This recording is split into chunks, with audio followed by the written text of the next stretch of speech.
YouTube, what is going on? Dunndurr here today, bringing you guys episode 3 of Breakfast with Ben. Today, I had absolutely no idea what to talk about. I was coming upstairs from my room, getting my cereal and stuff ready to go. I was like, man, oh man, what am I going to talk about today? I really have no idea. And then it just kind of struck me. I pulled the box out of the cupboard to open up the brand new box of Shreddies. I go through a lot of Shreddies, so we open new ones frequently. But anyway, opened up the new box of Shreddies, saw Captain Phasma plastered all over the box on the front and back, and I was like, hey, today we're talking about Star Wars. Just a heads up for you guys, there will be a lot of talk about the new movie. It's actually going to all revolve around the new movie, so if you haven't seen it yet, go watch it, come back and watch this video, but until then, hit that little X button up top. Wait, hang on a second, it might be over here.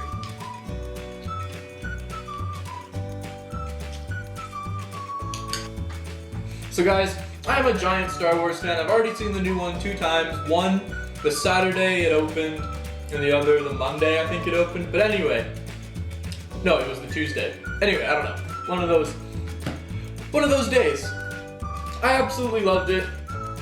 I think J.J. Abrams did a great job with it. Anyway, so what we're going to talk about today is Rey, specifically. A little bit about some other characters in the Star Wars universe, but anyway, specifically Rey. And specifically one thing about Rey, her parentage. Who's her dad? Not really, we don't care about who her mom is. Yeah, no, we don't really care about who her mom is. It's more just who her dad is. So anyway, so there's a bunch of theories going around out there. First of all, there's the whole Luke thing, which a lot of people think is true, but I personally don't. There's Anakin reincarnated, which is interesting. We'll talk about that. There is a descendant of Obi-Wan, which is also interesting. I'm trying to think of the other theories. I think that was it. Anyway, so, for starters, we'll talk about the Luke one and why I think that isn't true. So, a lot of people say, oh wow, she's definitely Luke's daughter. Look at the reaction Luke had when he saw her at the end of the movie. I don't really think that's really A, accurate evidence, or B, anywhere near close to proving that Rey is Luke's daughter compared to all the other evidence for all the other theories and things like that.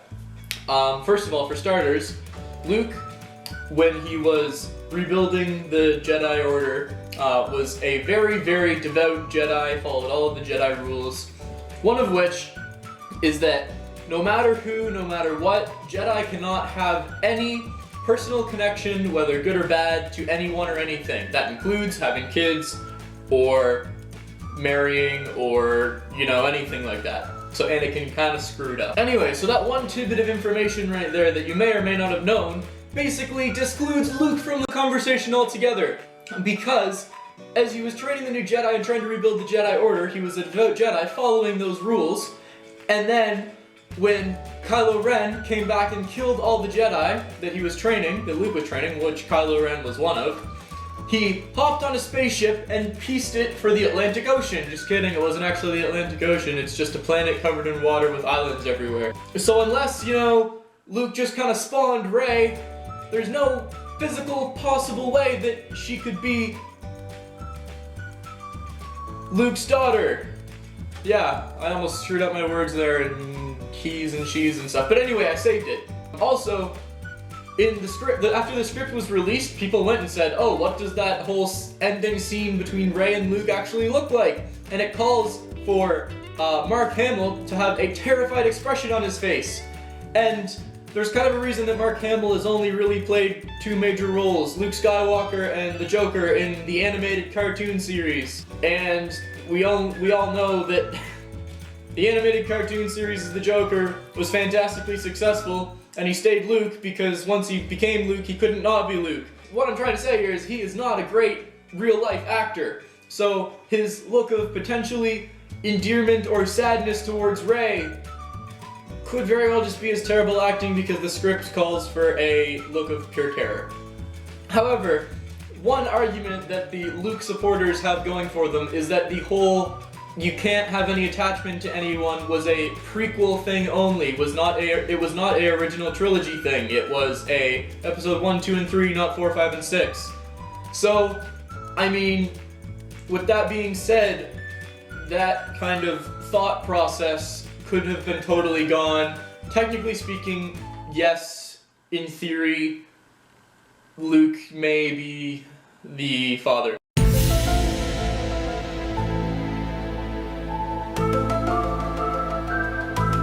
But anyway, moving on. The look of pure terror, we're going to focus on that for the next part. That's going to kind of segue us into the next theory. The next theory is going to be a reincarnation of Anakin Skywalker. For starters, let's start with the lightsaber.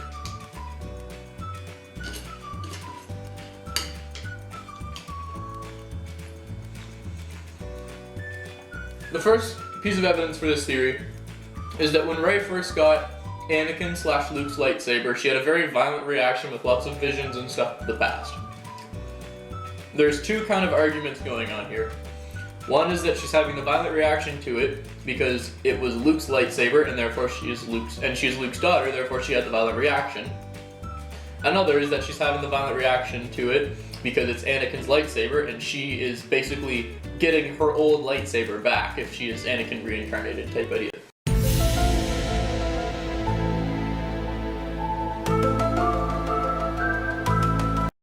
To disprove the Luke thing a little bit more, if it was just her getting her father, if it was just the fact that she was getting her father's lightsaber, Luke should have had that same reaction when Obi-Wan gave Luke Anakin's lightsaber, which was passed down to eventually Rey. However, he doesn't. He just kind of flicks it on and swings it around and chops off Obi-Wan's head. Just kidding, he doesn't actually. Anyway. We won't go there. Rest in pepperonis.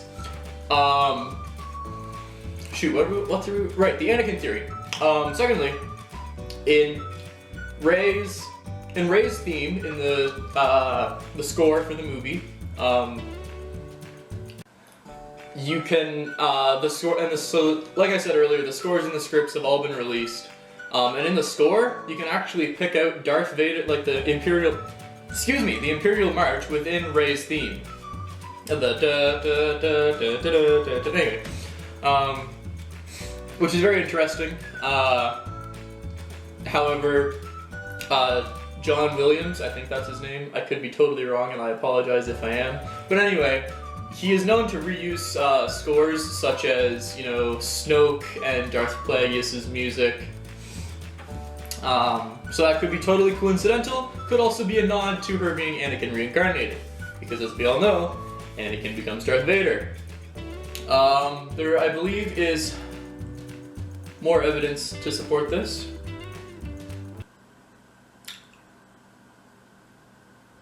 So there's one more piece of evidence to support this. It's kind of out there a little bit more, it's not as solid as the other ones. The other piece of evidence to support this theory is that Rey has kind of been sent back to fight the New Order, defeat Kylo Ren, restore balance to the Force, destroy the Sith.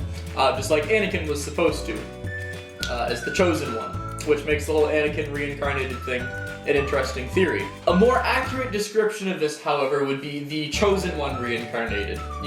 They use the whole idea of the biblical illusion of the virgin birth in Episode 1 and stuff like that with Anakin. Anakin dies eventually, and it would kind of, going along with that theme, it would make sense if they were to eventually have him come back and eventually save the day, which would make sense that it was Rey reincarnated and so on and so forth. I apologize, I know I'm really terribly explaining these theories, but anyway, the last one, Obi-Wan. This is a very interesting theory. There's not a whole lot of evidence to support it, it just makes a little bit more sense than the others. She is one of two British actors in the entire Star Wars universe, if you will. The only other one, yep, you probably guessed it by now, is Obi-Wan Kenobi. So yeah, I mean, there's not a whole lot of evidence. I'm probably forgetting major ones, but that's kind of the big glaring one, like, hey, she's the only other identified British actor, character with a British accent in the entire Star Wars universe. Also, the reaction that Luke had, the reaction of terror, that's another one I forgot with Anakin. That if it is Anakin or the Chosen One reincarnated, therefore Luke had a look of terror as, oh no, it's, Darth Vader has returned type idea reaction. Which also could explain the look of terror. Oh man, there's another Kenobi. Yeah. Anyway, not necessarily a direct descendant, but a Kenobi relative type idea. Yeah, so that's really it. I really explained these theories quite terribly, and I apologize for that. I was a little scramble-brained, as I said at the start of the video, the box gave me the idea to do this topic, and I just kind of jotted things down, not on paper or on my phone or anything like that, just threw them together in my head. So anyway, that's going to be it for today, guys. Hope you enjoyed. I'll try and be a little bit more prepared for next week. And as always, this has been your boy Dunndurr, and we'll see you later.